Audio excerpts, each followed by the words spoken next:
കണ്ണൂർ ജില്ലയിൽ അതിശക്തമായ മഴ തുടരുകയാണ്. മലയോരത്തുൾപ്പെടെ ഇന്നലെ രാത്രി തുടങ്ങിയ മഴ ഇപ്പോഴും തുടരുകയാണ്. വിവിധ ഭാഗങ്ങളിൽ കഴിഞ്ഞ ദിവസം ഉണ്ടായ ശക്തമായ കാറ്റിൽ താറുമാറായ വൈദ്യുതി ബന്ധം പുനഃസ്ഥാപിക്കാനുള്ള നടപടികൾ ഊർജിതമായി നടക്കുന്നു. മിഥുൻ പിള്ള ചേരുന്നു വിവരങ്ങളുമായി. മിഥുൻ, ഒരു വലിയ പ്രശ്നം ഈ മഴയ്ക്കൊപ്പം 50 കിലോമീറ്റർ അധികം വേഗത്തിലുള്ള കാറ്റ് പലയിടത്തും വീശുന്നുണ്ട് എന്നുള്ളതാണ്. അത് മത്സ്യബന്ധനത്തിലൊക്കെ സാധാരണ നമ്മൾ പോകരുത് എന്ന് പറയുന്നൊരു വേഗമാണ്. പക്ഷെ അത് കരയിൽ ആഞ്ഞടിച്ചുകൊണ്ടിരിക്കുകയാണ്. അതുകൊണ്ട് തന്നെ ഈ വൈദ്യുതി ബന്ധം തകരാറിലാവുന്നതാണ് ഒരു വലിയ പ്രശ്നമായി ഇപ്പോൾ എല്ലായിടത്തു നിന്നും റിപ്പോർട്ട് ചെയ്യപ്പെട്ടുകൊണ്ടിരിക്കുന്നത്. കണ്ണൂരിൽ ഏതൊക്കെ ഭാഗങ്ങളിൽ ഇങ്ങനെ വൈദ്യുതി പോകുന്നൊരു സാഹചര്യം ഉണ്ടായത്?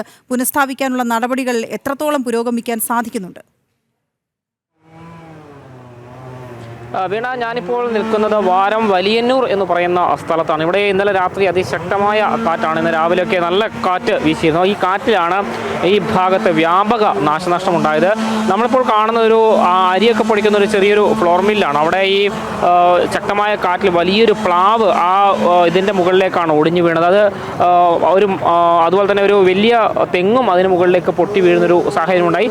ഈ ഭാഗത്ത് വലിയൊരു ആഘാതം തന്നെയാണ് ഈ ശക്തമായ കാറ്റുണ്ടായത്. കാരണം ഈ വഴിയോരത്തുണ്ടായിരുന്ന ബോർഡുകളും അതുപോലെ തന്നെ പെട്ടിക്കടകളും ഒക്കെ തന്നെ ഈ ശക്തമായ കാറ്റിൽ തകർന്ന തരിപ്പണമാകുന്ന ഒരു സാഹചര്യം ഉണ്ടായിട്ടുണ്ട്.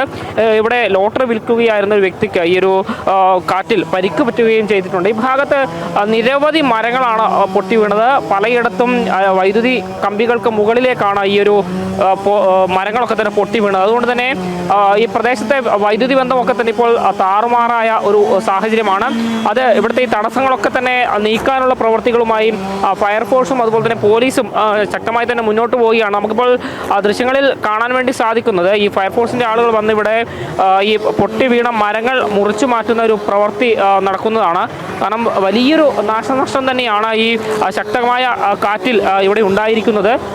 അത്രയേറെ ഈ ഒരു പ്രദേശത്തെ മുഴുവൻ ആശങ്കയിലാക്കുന്നൊരു മണിക്കൂറുകൾ തന്നെയാണ് ഇന്ന് രാവിലെ കടന്നുപോയത്. ഇപ്പോൾ ഫയർഫോഴ്സിൻ്റെ ആളുകളൊക്കെ തന്നെ കഠിന പ്രയത്നം ചെയ്തുകൊണ്ടിരിക്കുകയാണ്. ഇവിടെ ഈ മരങ്ങളൊക്കെ തന്നെ മുറിച്ചു മാറ്റി ഇവിടുത്തെ പ്രശ്നങ്ങൾ താൽക്കാലികമായെങ്കിലും പരിഹരിക്കാനുള്ളൊരു ശ്രമങ്ങളുമായി അവർ മുന്നോട്ട് പോവുകയാണ്. കണ്ണൂർ ജില്ലയിൽ നമുക്കറിയാം, സംസ്ഥാനത്ത് തന്നെ ഏറ്റവും കൂടുതൽ മഴ പെയ്തൊരു ജില്ലയാണ് കണ്ണൂർ ജില്ല. സാധാരണഗതിയിൽ ഈ കാലവർഷത്തിൻ്റെ ഒരു സമയത്ത് ഈ കഴിഞ്ഞ തവണയൊക്കെ 200 മില്ലിമീറ്റർ മഴയൊക്കെയാണ് പെയ്തിരിക്കുന്നത്. എന്നാൽ ഇക്കഴിഞ്ഞ മാർച്ച് 1 മുതൽ ഈ മെയ് 27 വരെയുള്ള കാലയളവിൽ ഏതാണ്ട് 774 മില്ലിമീറ്റർ മഴയാണ് കണ്ണൂർ ജില്ലയിൽ മാത്രം പെയ്തത്. അത്രയേറെ ശക്തമായ മഴ തന്നെയാണ് ഇവിടേക്ക് ഉണ്ടായിട്ടുള്ളത്. നമുക്കിവിടെ നാട്ടുകാരിൽ ചില ആളുകളുണ്ട്.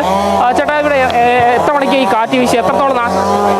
ഒരു 7:15 മണിക്ക് ഈ ഭാഗത്തുള്ള ഏകദേശം എല്ലാ വീടുകളിലേക്കും 4-5 വീട്ടിലേക്ക് തെങ്ങുകളും മരങ്ങളും പൊട്ടിക്കൊണ്ട്. എത്ര നേരം ഇപ്പൊ ഈ ഒരു പരിശ്രമം തുടങ്ങി?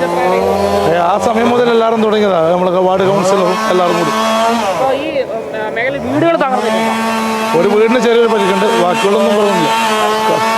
ഒരുപാട് മരങ്ങൾ പൊട്ടി വീണിട്ടുണ്ടോ? ലൈൻ കമ്പി ഒരുപാട് മരങ്ങൾ. കാറ്റ്, അതിശക്തമായ കാറ്റാണ് വന്നത്. പരിക്ക് പറ്റിയിട്ടുണ്ടോ? ഇല്ലില്ല, ആർക്കും പരിക്ക് പറ്റാൻ ചെറിയൊരു പരിക്കാണ്. അത് ആ കാറ്റിന് വിഷയമുള്ളൂ. ഈ നാട്ടുകാരൻ പറഞ്ഞ പോലെ തന്നെ രാവിലെയാണ് ഈ ശക്തമായ കാറ്റ് ഈ ഭാഗത്ത് ഉണ്ടായിരിക്കുന്നത്. വലിയൊരു നാശനഷ്ടം തന്നെയാണ് ഉണ്ടായിരിക്കുന്നതും.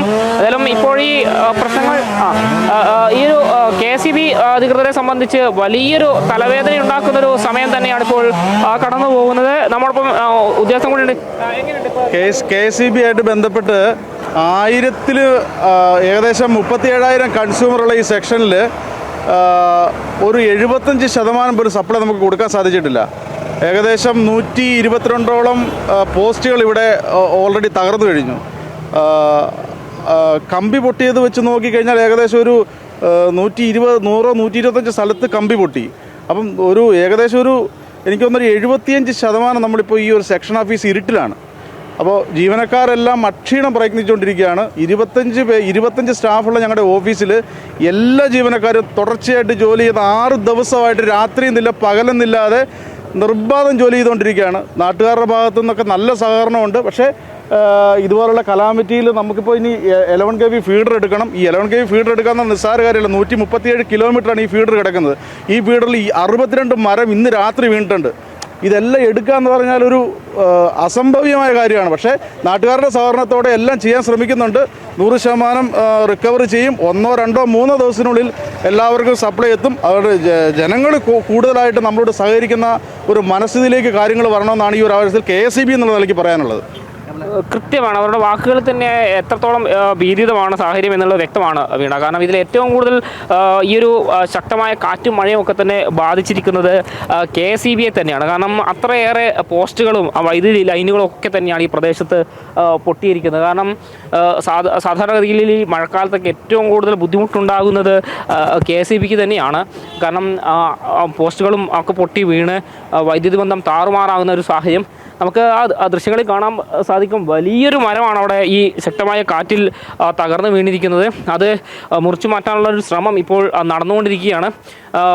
ആ പല വീടുകൾക്കും ഈ മരങ്ങളൊക്കെ പൊട്ടി വീണ് കേടുപാട് സംഭവിക്കുന്നൊരു സാഹചര്യമുണ്ട്. ഇപ്പോൾ നാട്ടുകാരുടെ ഉൾപ്പെടെ സഹകരണത്തോടു കൂടിയാണ് ഈ മരം മുറിച്ച് മാറ്റാനുള്ളൊരു പ്രവൃത്തികളൊക്കെ തന്നെ ഇപ്പോൾ സജീവമായി നടക്കുന്നത്. വൈദ്യുതി പോസ്റ്റൊക്കെ തകർന്നിട്ടുണ്ട്. ഏതായാലും ഈ ഒരു മേഖലയിൽ വൈദ്യുതി ബന്ധം പുനഃസ്ഥാപിക്കുക എന്നത് നേരത്തെ KSEB ഉദ്യോഗസ്ഥൻ പറഞ്ഞ പോലെ തന്നെ ഒരു ഹിമാലയൻ ടാസ്ക് തന്നെയായിരിക്കും എന്ന കാര്യത്തിൽ യാതൊരു തർക്കവുമില്ല. ഏതായാലും അവർ അക്ഷീണം പരിശ്രമിക്കുന്നുണ്ട്. നാട്ടുകാർ പറയുന്നത് കേട്ടിട്ട് അതിശയം തോന്നുന്നു. കാരണം ഏതാണ്ട് 75% ഇടങ്ങളിലും വൈദ്യുതി തകരാറിലായി കിടക്കുകയാണ്. ഇത് പരിഹരിക്കാൻ അവിടെ ഉള്ളത് 25 പേർ മാത്രമാണ്. ഡിസാസ്റ്റർ മാനേജ്മെന്റ് എന്ന് പറയുന്ന ഒരു വകുപ്പ് കൂടി നമുക്കുണ്ട്. അവിടെ എന്താണ് നടക്കുന്നത്? ഇത്തരം സന്ദർഭങ്ങളിൽ കൂടുതൽ സംവിധാനങ്ങൾ ജില്ലയിലേക്ക് വരേണ്ടതല്ലേ? അതിനാവശ്യപ്പെട്ടിട്ടുണ്ടോ? ഒപ്പം ഫയർഫോഴ്സ്, പോലീസ് ഇവരുടെയൊക്കെ സഹായം എങ്ങനെയാണ് ലഭിക്കുന്നത്? ഇപ്പോൾ KSEB മാത്രമാണോ ഈ വിഷയങ്ങൾ കൈകാര്യം ചെയ്തുകൊണ്ടിരിക്കുന്നത്?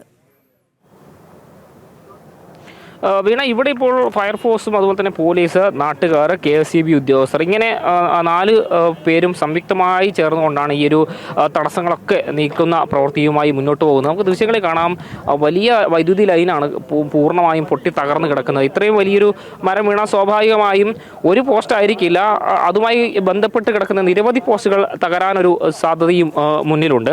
ഏതായാലും ഈ എണ്ണം കുറവ് എന്ന് പറയുമ്പോൾ ചില മേഖലകളിൽ മാത്രമാണ് ഇത്തരത്തിൽ പോസ്റ്റുകൾ ഇത്തരത്തിൽ പൂർണ്ണമായും വൈദ്യുതി ഇല്ലാതാവുന്നൊരു സാഹചര്യമുള്ളത്. കഴിഞ്ഞ ദിവസം ഇളയാവൂർ ഭാഗത്താണ്. അവിടെ 3 ദിവസം പരിശ്രമിച്ചിട്ടാണ് ഇന്നലെ രാത്രിയോടുകൂടി വൈദ്യുതി പുനഃസ്ഥാപിക്കുന്നൊരു സാഹചര്യം ഉണ്ടായിട്ടുള്ളത്. അതുപോലെ ഇന്നിപ്പോൾ ഈ വലിയന്നൂർ ഭാഗത്താണ് ഇത്തരത്തിൽ വലിയ തോതിൽ ഈ നാശനഷ്ടങ്ങൾ ശക്തമായ കാറ്റിൽ ഉണ്ടായിരിക്കുന്നത്. ഇവിടെയും ഇത് പുനഃസ്ഥാപിക്കാനുള്ള നടപടി നടക്കുന്നുണ്ട്. എന്നിരുന്നാൽ പോലും ഈ ആളുകളുടെ ഒരു എണ്ണം നമുക്കറിയാം, വൈദ്യുതി വകുപ്പിലൊക്കെ ആളുകളുടെ എണ്ണം ഒരു നിശ്ചിത ആളുകൾ മാത്രമായിരിക്കും ഉണ്ടാവുക. അപ്പോൾ അതൊക്കെ ഒരുപക്ഷെ ഈ പ്രവൃത്തിയെ സജീവമാക്കുന്ന അല്ലെങ്കിൽ പെട്ടെന്ന് പൂർത്തിയാക്കുന്നതിലൊരു കാലതാമസം വന്നേക്കും. നിലവിൽ അക്ഷീണം പരിശ്രമിച്ചുകൊണ്ടിരിക്കുകയാണ് എന്നാണ് വൈദ്യുതി വകുപ്പിൽ ഉദ്യോഗസ്ഥൻ തന്നെ നമ്മോട് വ്യക്തമാക്കിയത്. ഏതായാലും വളരെ പെട്ടെന്ന് തന്നെ ഈ പ്രശ്നങ്ങളൊക്കെ പരിഹരിച്ച് 2 ദിവസത്തിനുള്ളിൽ തന്നെ ഈ ഒരു വൈദ്യുതി പുനഃസ്ഥാപിക്കാൻ കഴിയുമെന്നൊരു പ്രതീക്ഷ തന്നെയാണ് ഇപ്പോൾ പങ്കുവെച്ചുകൊണ്ടിരിക്കുന്നത്. ഏതായാലും ഈ കനത്ത മഴയിൽ കണ്ണൂർ ജില്ലയിൽ ഇത്തരത്തിൽ നാശനഷ്ടങ്ങൾ ഉണ്ടാകുന്നത് തുടരുകയാണ്. കഴിഞ്ഞ ദിവസം കണ്ണൂർ ഇളയാവൂർ എന്ന് പറയുന്ന സ്ഥലത്താണ് ഇത്തരത്തിൽ വ്യാപക നാശനഷ്ടങ്ങൾ ഉണ്ടായിരുന്നെങ്കിൽ ഇന്നിപ്പോൾ ഈ വാരം വലിയന്നൂർ എന്ന് പറയുന്ന സ്ഥലത്താണ് ഇത്തരമൊരു നാശനഷ്ടങ്ങൾ ഉണ്ടായിരിക്കുന്നത്. വീണ. ഓക്കെ, മിഥുൻ പിള്ള കണ്ണൂരിൽ നിന്ന് വിവരങ്ങൾ നൽകുകയായിരുന്നു. മിഥുൻ പറഞ്ഞതനുസരിച്ചാണ് എങ്കിൽ, അത് KSEB ഉദ്യോഗസ്ഥനും വ്യക്തമാക്കിയതനുസരിച്ചതാണ് എങ്കിൽ ജില്ലയുടെ 75% ഇടങ്ങളിലും വൈദ്യുതി ബന്ധം തകരാറിലായി കിടക്കുകയാണ്. ഇത് പുനഃസ്ഥാപിക്കാൻ 2 ദിവസം വേണ്ടി വരുമെന്നുള്ളതാണ്. ഇപ്പോഴും കനത്ത മഴ തുടരുന്ന സാഹചര്യമാണുള്ളത്. കാറ്റ് തുടരുന്നുണ്ട്. അതുകൊണ്ട് തന്നെ എന്താകും ഈ വൈദ്യുതി ബന്ധം പോലും ഇല്ലാത്ത സാഹചര്യത്തിൽ ജില്ലയിലെ അവസ്ഥ എന്നുള്ളത് ആശങ്ക ഉണർത്തുന്ന ഒന്നാണ്.